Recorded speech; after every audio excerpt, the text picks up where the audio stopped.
A famous university professor wrote in his book that in 1950, the average income all over the world went up by 440%. This means people had more money to buy fancy things like luxury cars, top brands, and go on vacations. But even with all this money, why are people not as happy as they were in 1950? Money can buy things that make us happy, but it has limits. When we were kids, we used money to buy toys, and they made us happy.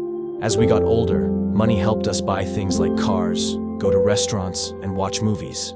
It seemed like money made us happy, but here's the catch. There's a theory called the fulfillment curve by two famous writers. It shows that as we spend more, our happiness goes up, but only to a point. It divides spending into 4 phases. Survival needs. This is where we buy basic things like food, clothes, and shelter. Money makes a big difference here because it's about survival. Comforts. In this phase, we spend on things like phones and shoes, which add to our comfort.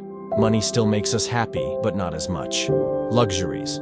Now we buy luxury cars, top brands, and go on fancy vacations. Money adds some happiness, but it's slowing down. Overconsumption. This is when we spend a lot on things like parties and vacations, and the happiness we get starts to decrease. The point is, after a certain level, more money doesn't make us happier. Philosophers have said this for a long time. They knew that seeking happiness through things never ends. It's like buying a motorcycle, and then wanting a better car, and the cycle goes on. So, there's never enough. There's a story about a wise sage who asked a king to fill a never-ending pot with riches, but it never filled up.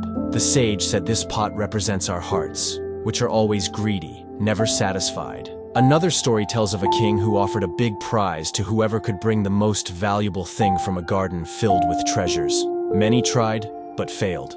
One person came and said he found contentment to be the most valuable thing. The king realized contentment is real wealth.